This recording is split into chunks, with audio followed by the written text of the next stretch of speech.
Wherever you want to start. As far back you can go is better. Maybe you can start off with the memories of Maharaj, how much mercy you received from him, how much affection you received from him. Actually, it is because of Maharaj's mercy that I received this mercy. Because if it wasn't Maharaj's instruction to me, I am generally a little rebellious by nature. And we were Krishna Charu's ashram when Maharaj met myself and Charu. And then I was expressing my feelings of Maharaj. And Maharaj then told me that serve His Holiness Krishna Das Maharaj as I would serve him. So I took that instruction to heart. And that's when my journey began with Maharaj. And His Holiness Krishna Das Maharaj should come to stay, he should come 3 months to learn. And in those 3 months, 4 days of those, I should get Maharaj coming to stay at my place. And the first night, Maharaj His Holiness Krishna Das Maharaj will give pravachan. And after pravachan around 11 o'clock, Maharaj will go upstairs to retire. But it was that time that myself and Charu would go also up. And I would have a list of questions. Because Maharaj's teachings in ISKCON was completely different from everyone else. And it's a little bit difficult for me, So I had these questions and I should write them down and I should ask Maharaj all these questions. Is the sound all right? From the back, you all can hear? Closer. Closer.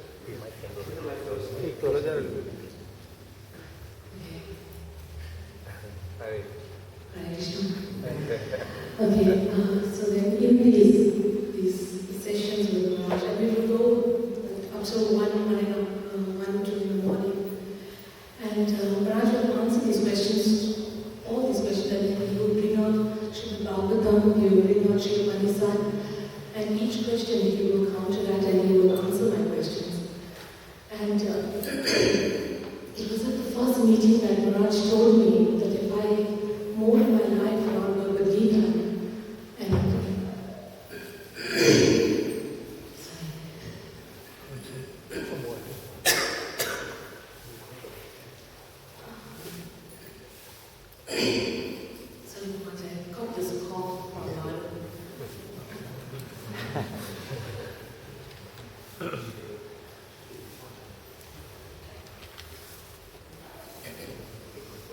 so Maharaj gave me the first instruction that I should mold my life around the teachings of Bhagavad Gita. And slowly, Maharaj, I have been trying to do that.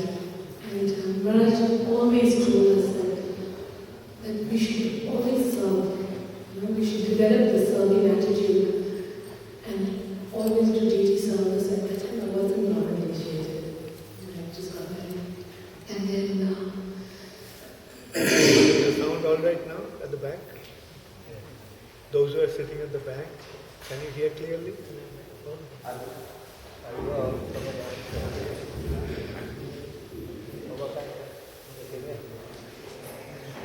Okay, yeah, can you?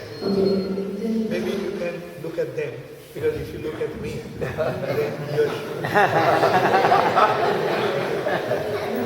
then then you'll be more direct to the mic.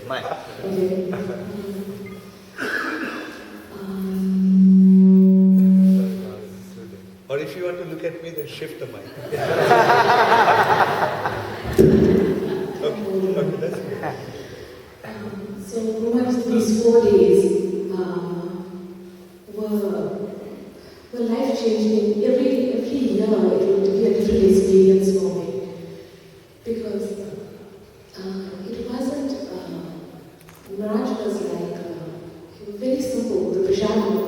Maharaj would eat the same thing, breakfast, lunch and supper. Same Tell me thing. what he is. Breakfast, Maharaj would have avocado, nuts, pistachios, almonds, and 4 of each, and 9 pistachios, and we would make a pie with peas and carrot, and that was Maharaj's. And what was lunch? Lunch was karela, peas and carrot, moong dal, and 2 small chapatis, and also avocado. And that was it. Please take note.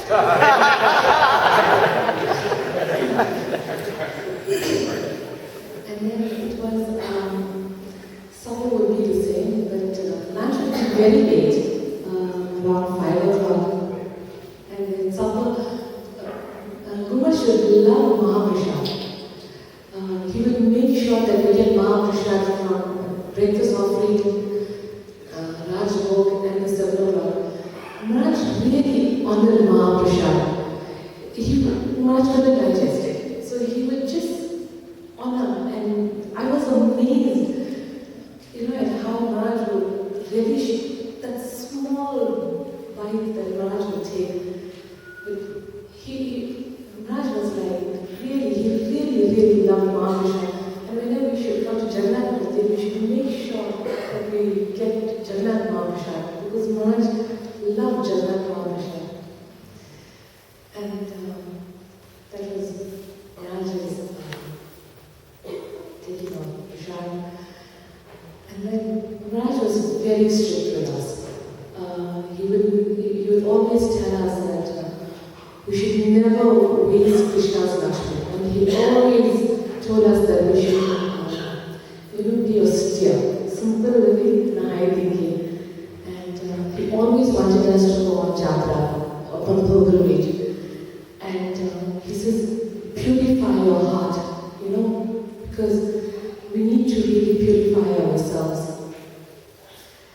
And Raj lived by the 4 principles of, he always told us, Mati Deva Bhava, Piti Deva Bhava, Acharya Deva Bhava, and Atiti Deva Bhava. And he always wanted us to serve, always serving.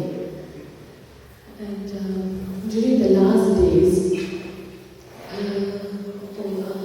one very important thing that I would like to also speak on was that in June, 2nd of June was Maharaj's Vyasa Puja. And Shatrughan normally goes and celebrates all the Vyasa Pujas in Punjab. But this year he couldn't go because his Mataji was in hospital in ICU.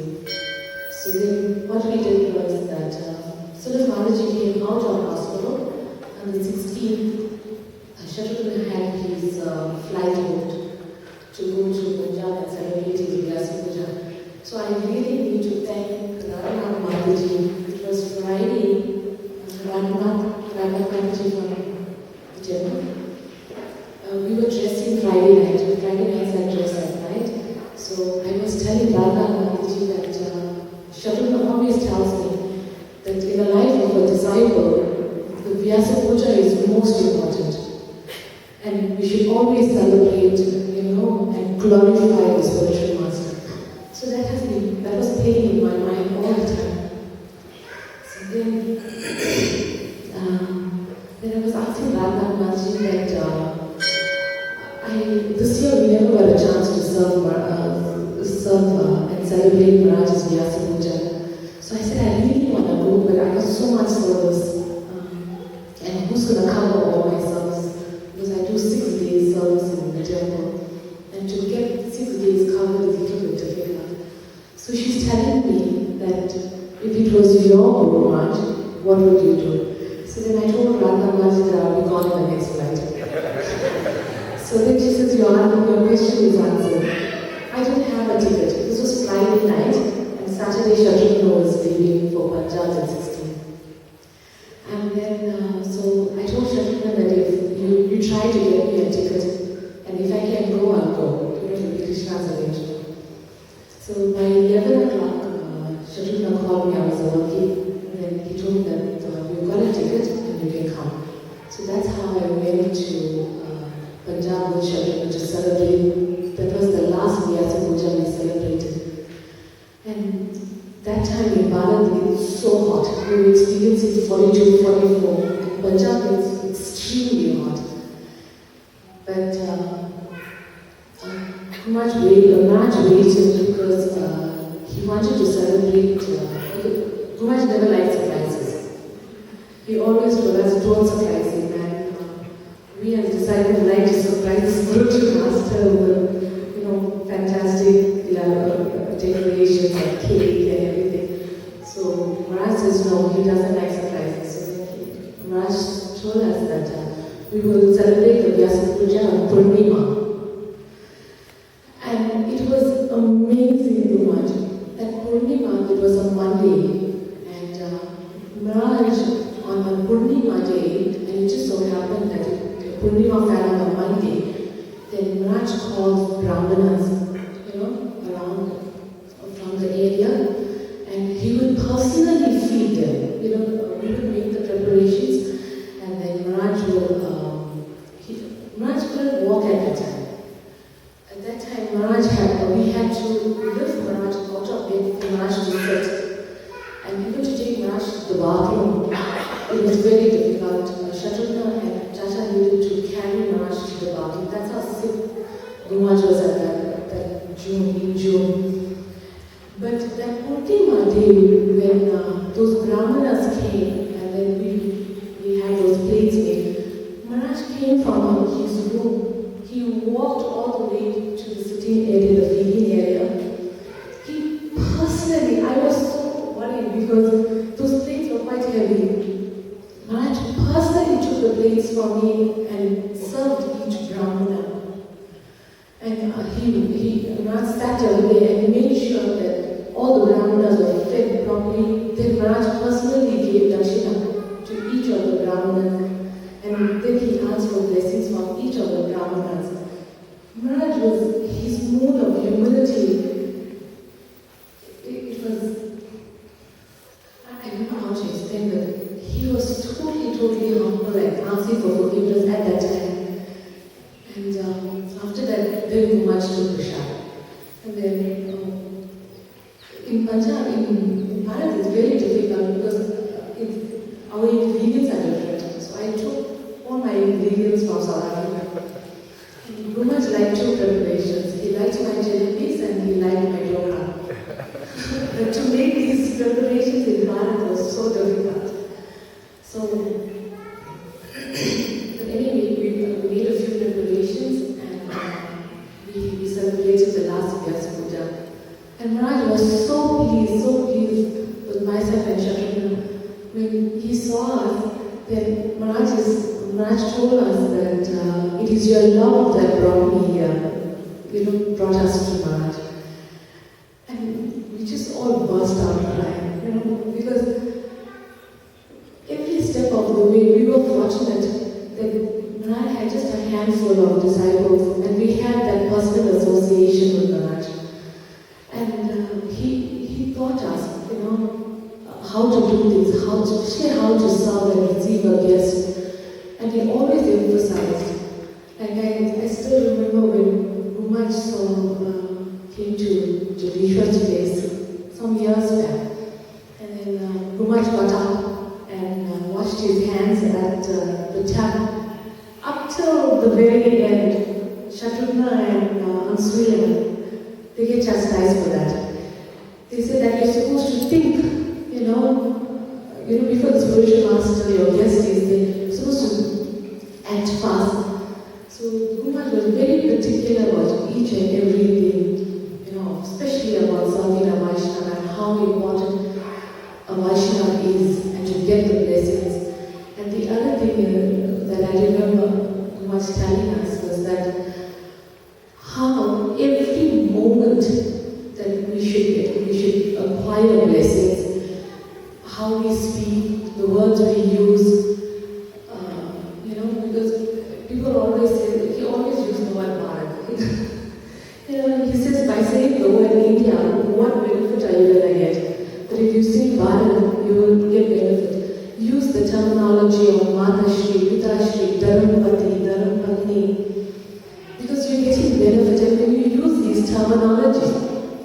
invokes people feel happy, when you speak these sweet words. Maharaj always wanted us to speak these sweet words. Maybe you can tell about the last day. Okay, that was on the 20th, Guru Purnima. That was the last day. When Maharaj told, we got a message on the 19th. Maharaj told Shatrugna that, please Krishna, take me away. The whole day Maharaj was in hospital. He was in Parasawat hospital. And Maharaj was telling Shatrugna and Nabiganda Prabhu was there, Charu was there, that the pain was too much. So, because Maharaj had renal failure already and he had heart failure already. And there was this itchiness of the body because of all the medication that Maharaj was taking. So, on that 19th, Shatrugna sent a message to all the disciples and was saying that Maharaj is saying that Krishna, please take me, please take me. That was when I wrote Maharaj the letter. Because I was thinking that if we as disciples request Maharaj to stay, he's not going to listen to disciples. That if a God brother speaks, that it is more impact. There's more impact on that. So this is when I requested Maharaj to please speak to Maharaj and tell him not to think in this manner. Because there's still so much one needs to learn. And the intimate association that we got is rare. Because not every one of us can associate with pure devotees, so I requested Maharaj and I wrote that letter. Then that was the 19th, 20th, Maharaj, it was getting too much. The doctors were saying that there's nothing they can do. The diarrhea, Maharaj was going 22 times. He had diarrhea, so his body was weak, the breathing was getting difficult. And then the doctors only said there's no hope. That's when they were telling Maharaj that they want to put Maharaj on the ventilator. So Nabhinanda Prabhu says that no ventilator. So then Maharaj says that okay, fine, take me to Vrindavan. That's when Maharaj was it takes so long just to get the discharge papers, and the doctors were saying that there's not much time. That was on the 21st, I think.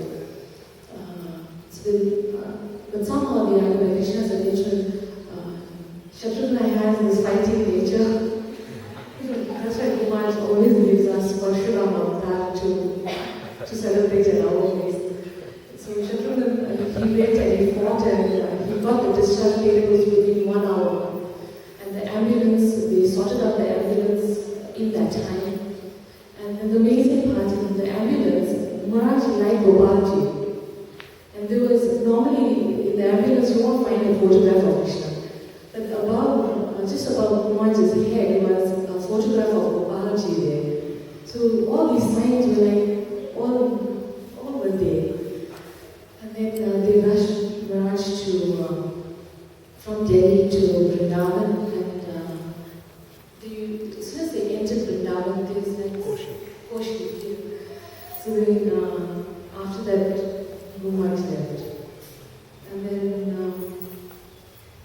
there was not much. But I can speak. His Holiness Krishna Das Maharaj, Srila Krishna Das Maharaj is Tirobhava Mahotsav ki Gaur. Thank you so much, Rachita. It was very, very enlightening to hear you speak about Srila Krishna Das Maharaj. And also I'm very happy to hear how nicely you served him and how much mercy he received.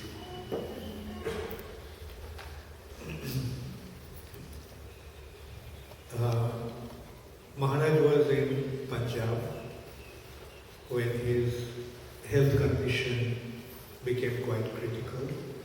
That was the time, I think, the news was sent out Actually, before that, it was on Thursday, from Punjab, Maharaj came to Delhi because Maharaj was supposed to fly to London on Saturday.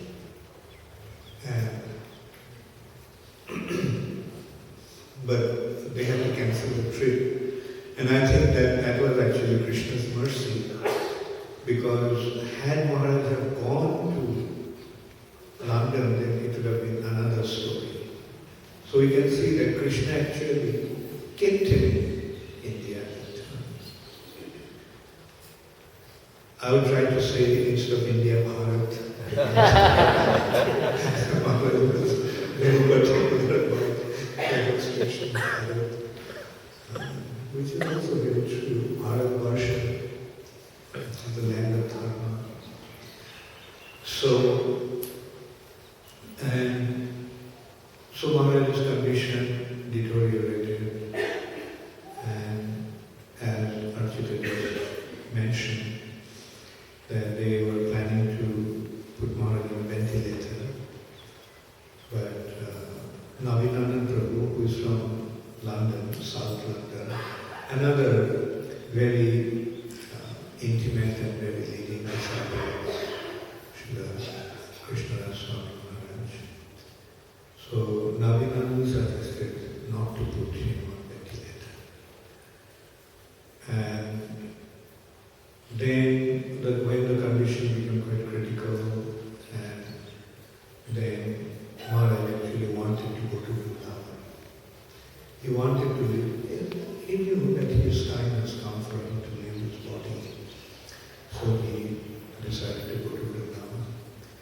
That reminds me of another incident when Srila Prabhupada was in Rishikesh. One night, at about 1 o'clock, Srila Prabhupada called me. I used to be with Srila. Actually, those days, one of us used to be with Srila Prabhupada even through the night. And my shift was from 12 to 2. So when I was attending Srila Prabhupada, Prabhupada called me at around 9, at about 1 o'clock. And so when we went to him, Prabhupada told me, please take me to Vrindavan. The time has come for me to leave my body. I want to leave my body in Vrindavan. Please take me to Vrindavan immediately. So just to hear something like that from Srila Prabhupada, like literally a word from the blue, and I kept on shaking my head. So I just came running down. I woke up Krishna Maharaj, who was Prabhupada's secretary at that time, and woke him up and I told him what Prabhupada told me. And then Krishna Maharaj came running upstairs, and Prabhupada told him the same thing, that the time has come for him to leave his body. And he wanted to leave his body in Vrindavan, so we should take him to Vrindavan immediately. So that night only we packed everything up, and the next morning we left for Vrindavan. We stopped in New Delhi for a night. Next morning we left for Vrindavan from Delhi.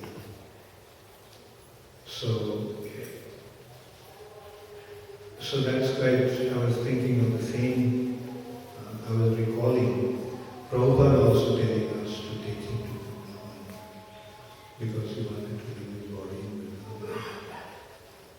And so Krishna Das Maharaj also wanted to leave his body in Vrindavan.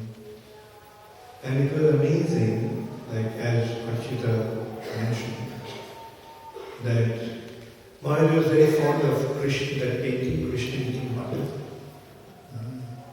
In the ambulance, that picture was there. So that is another wonderful arrangement of Krishna. And Maharaj was very conscious. Like and Prabhupada's tape was going on, Prabhupada chanting. The tape was going on. And as they enter, you see the border, the Vrindavan actually begins from Koshi. As the ambulance came into Vrindavan, Maharaj left his body.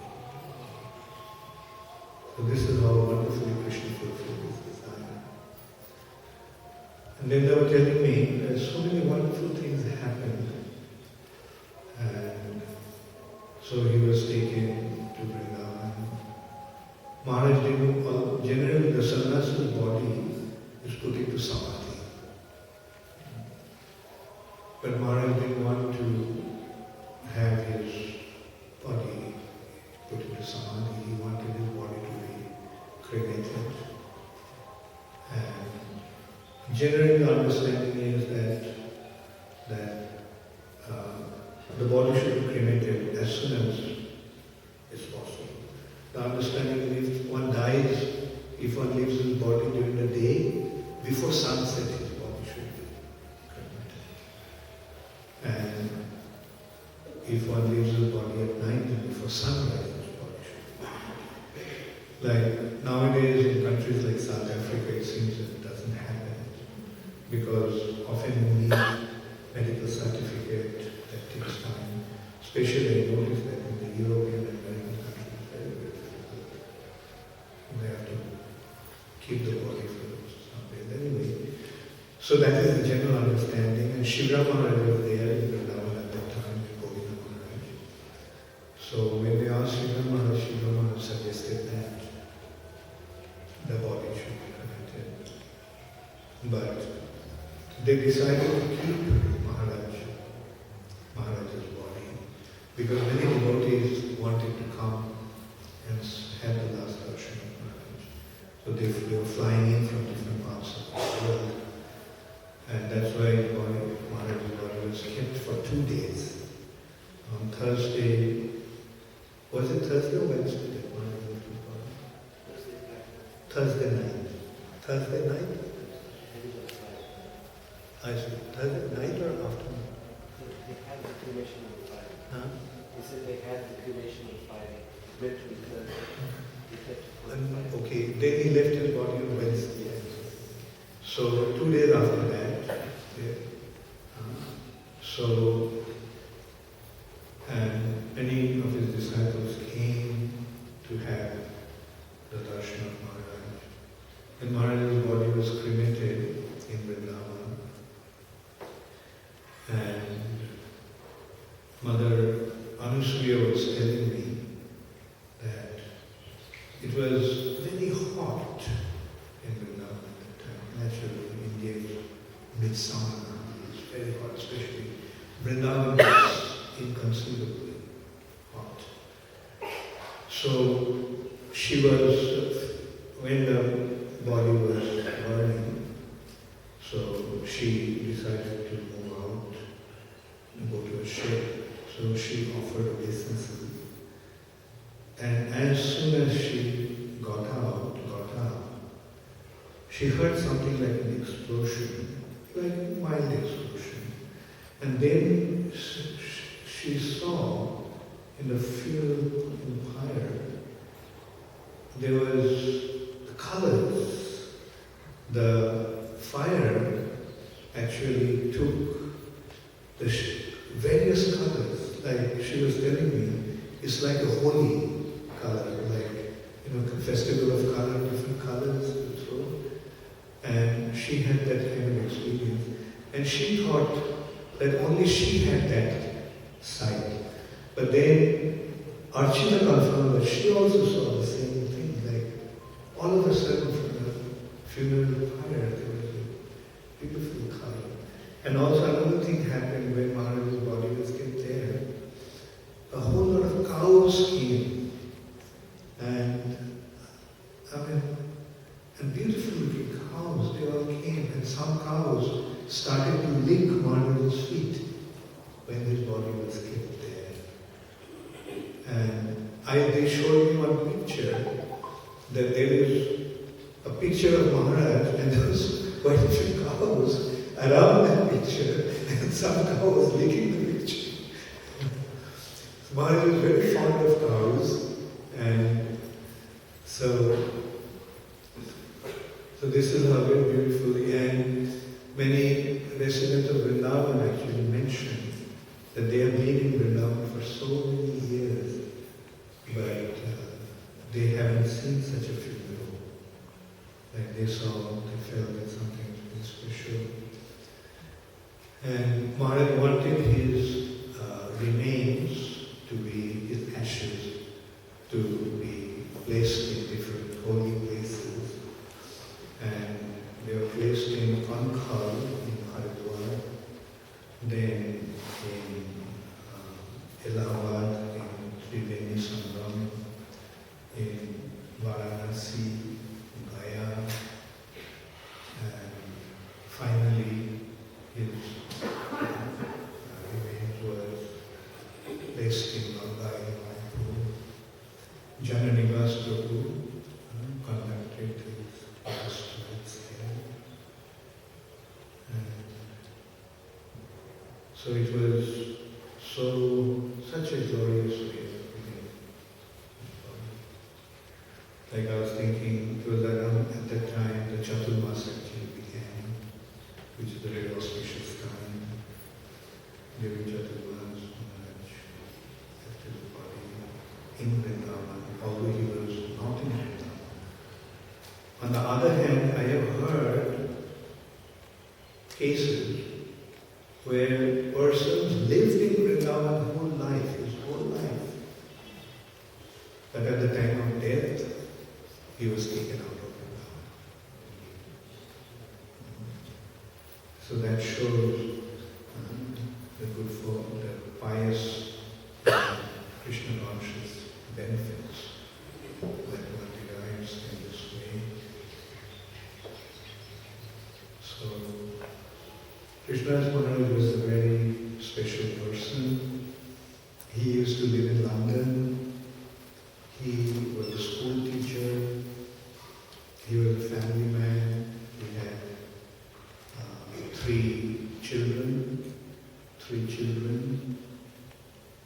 And when he met Srila Prabhupada,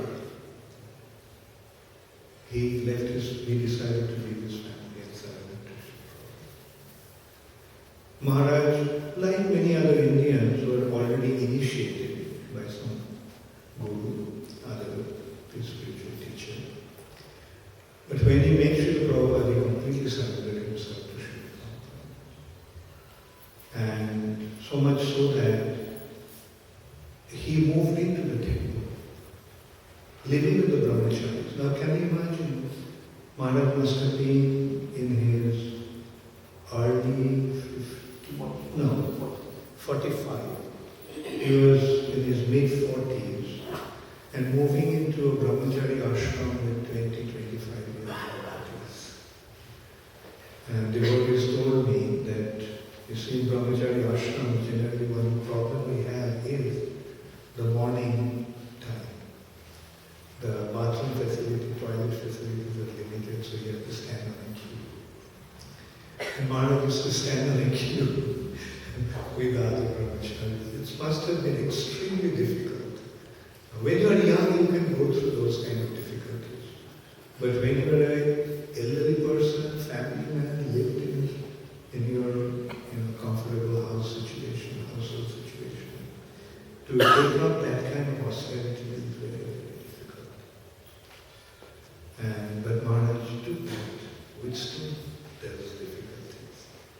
And when Archita was describing, I was actually thinking that another problem probably there had been, like you see, ISKCON devotees' moods and activities are very different from traditional Indian spiritual life.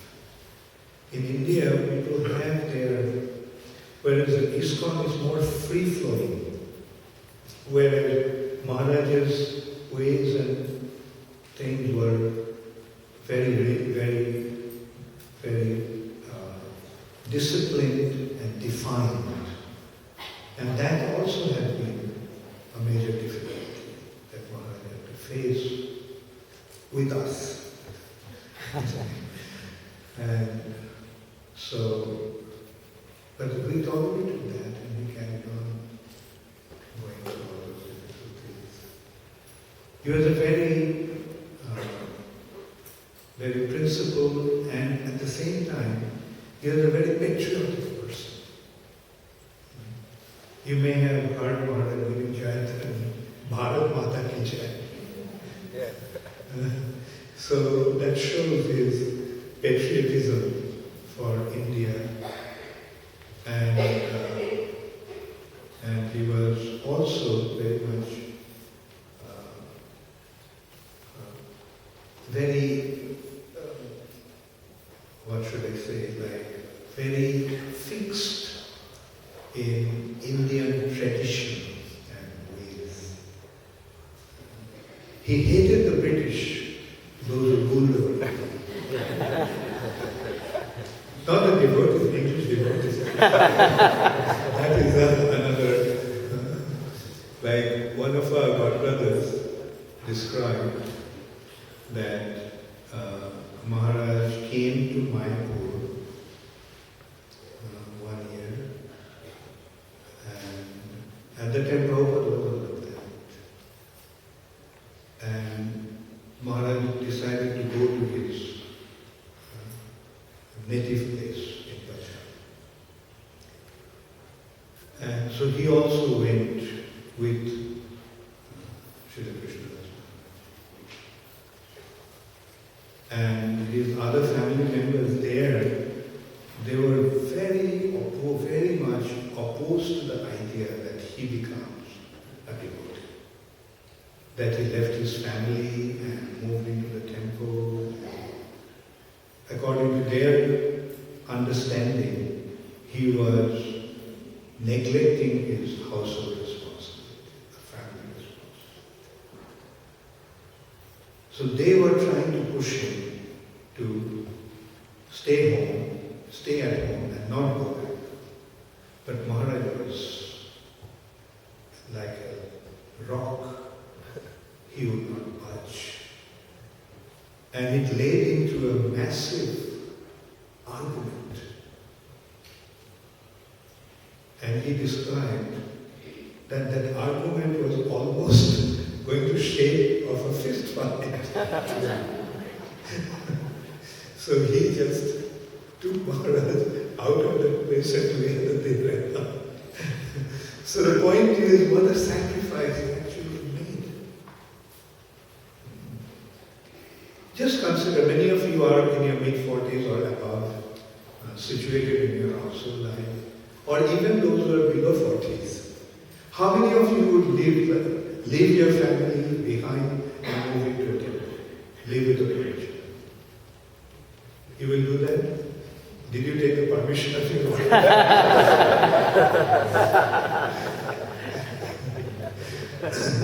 Well, good. At least our spirit is admired. So, the thing is that, well, you may desire, you may want to, but to live with the brahmachari, with a little person, is very, very difficult. Very difficult. When you're young, you can withstand all those hardships. But when you are old, it's difficult. Srila Prabhupada did that. When Prabhupada started in New York, the devotees moved in with him. And they didn't know how to respect. Actually, in the West, they don't learn how to respect seniors. And they used to stand in a queue for using the bathroom, using the washroom. And Prabhupada also used to stand there. They didn't have the understanding or decency or, like to let Prabhupada go first. Like, but Prabhupada tolerated that. And when I hear about Krishna Das Maharaj, I think of those days that Prabhupada went through. It was similar to that. Like, he also had to do the same thing, living in the ashram with the brahmacharis. Because there was no proper facilities those days for elderly devotees.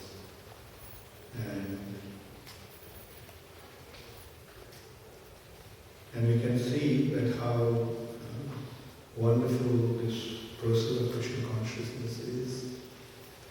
to be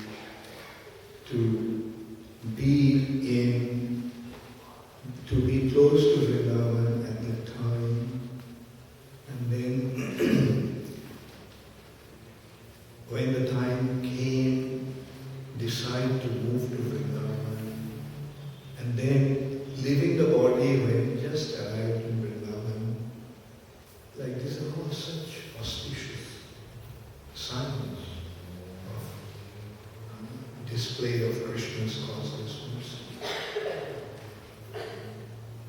Not causeless in this case, Krishna Das Maharaj was of course very, very deserving devotee.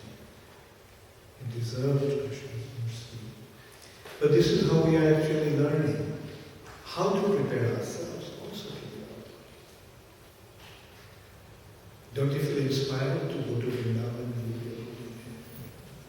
How many of you think about dying? Yes. Takes a long time to raise your hands. And many of you don't even think about it. But the intelligent thing is to think about it. Those who are not thoughtful, they don't want to think about it, thinking that they will never want it. But the sign of intelligence is to think about it. Someday we and the best thing is to prepare for it. Death can come at any moment. Can anybody say with full conviction, I am going to live for so many years? 10 years, 20 years, or even 5 months, 6 months? We can't guarantee it can come at any moment. Therefore, the intelligent thing is to prepare, to be prepared. Intelligent thing is to consider, if death comes now, what am I going to do? Just think about it. If death comes now, what are you going to do? What do you think of? I'm not going to ask you, but I'll leave it up to you. Please seriously think. If death comes now, what are you going to do?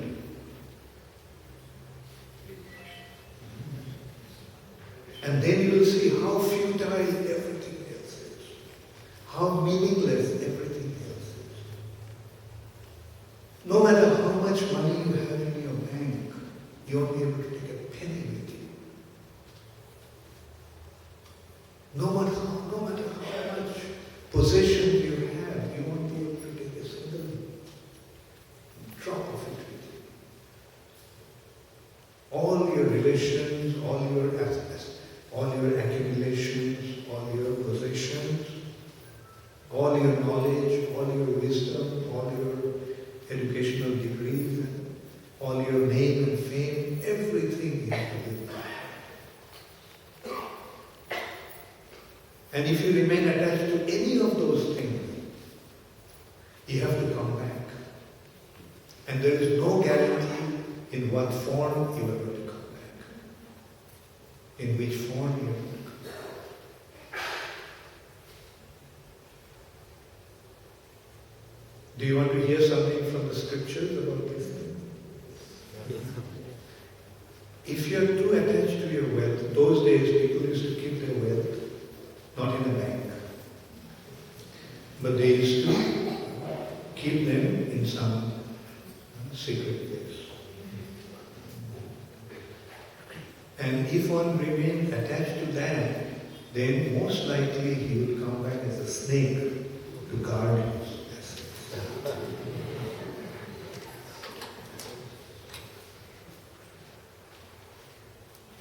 Srila Prabhupada gave the warning once.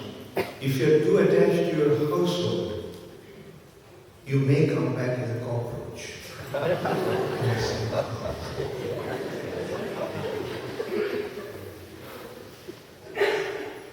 So these are the possibilities. What to speak of? Various other 8 million possibilities. Therefore, the intelligent thing to do, what is Krishna consciousness teaching us? What is Srila Prabhupada teaching us? Prabhupada's teaching comes to one very basic crux of it. Remember Krishna at the time of death. And throughout your life, prepare yourself for that moment. When death comes, that you're ready to go there.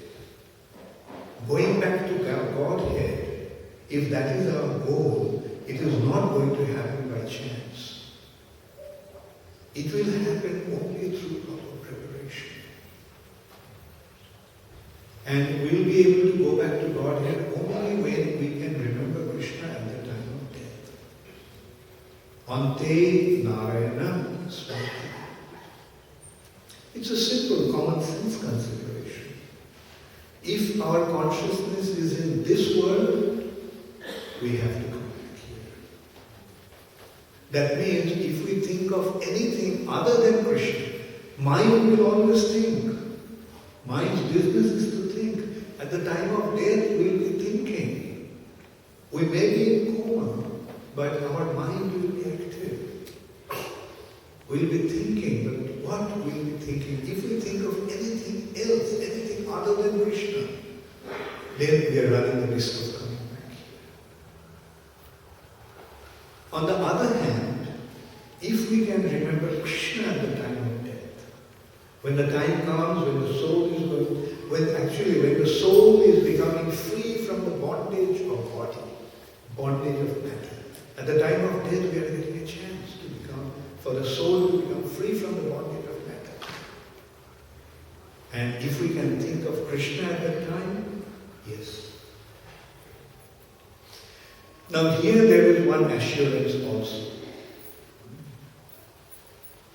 That assurance is that if you led your life in serving Krishna,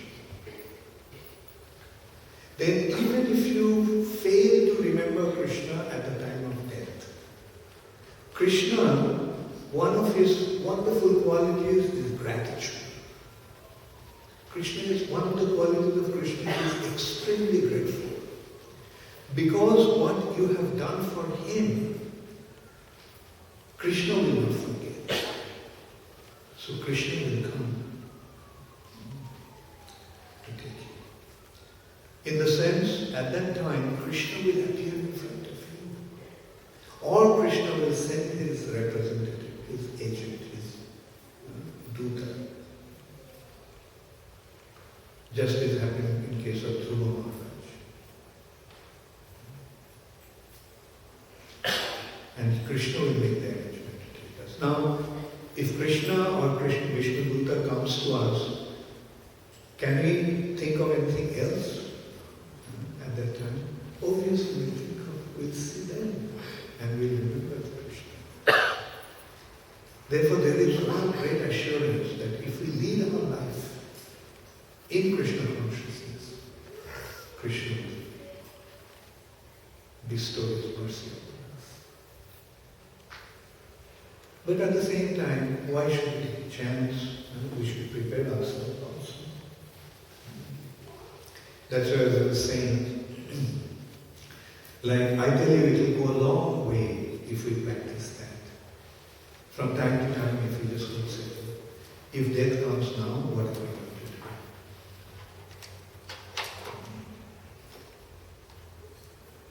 do? Does it sound unpleasant or scary? Sure. So will you practice that? Try to. You'll see that how it takes you to the right consciousness. If it comes. Like there will be, then you'll be confronted with those thoughts. Oh, how can I live my dear and dear ones? How can I? But then you'll be reminded, but you have to. No matter how much you love your near and dear ones, someday you have to leave them. That is the reality. Either they will go or you will have to go.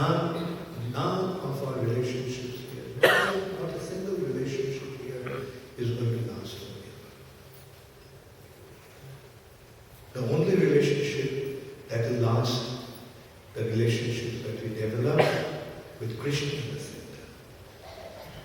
Therefore, if we really want to be together, then let's have Krishna in the center of our lives.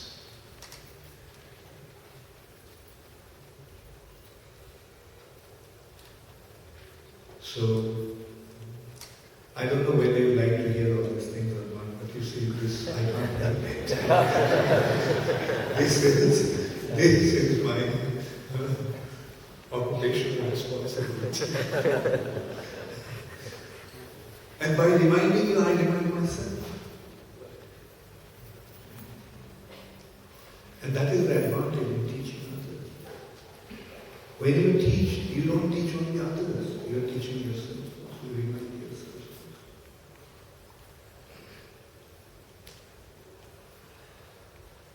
And let us be thankful, let us be extremely grateful to Srila Prabhupada with all our heart and soul that he has given us this wonderful awareness, wonderful understanding, wonderful knowledge that has actually placed us in the highest form of wisdom that anybody can ever have. And the goal of life is not to enjoy here. The goal of life is to make the best out of our existence here. And that is, as long as we are alive, let us prepare ourselves for that moment when the gate to the spiritual sky can open up. That is the time when the gate will open up wide, when the time comes to leave the body. And at that time it's Ante Narayana Smriti. At the end of our life, we must remember Narayana, remember Krishna. And that is the purpose of Krishna consciousness. Thank you all very much. All glories to Srila Prabhupada. Gaur Premanande.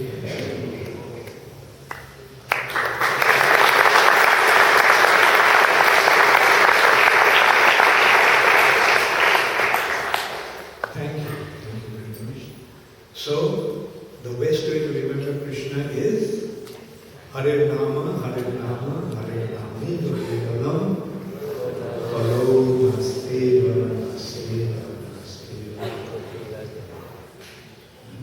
Let us remember Krishna. So come forward, Mridanga. No, I just leave it with you.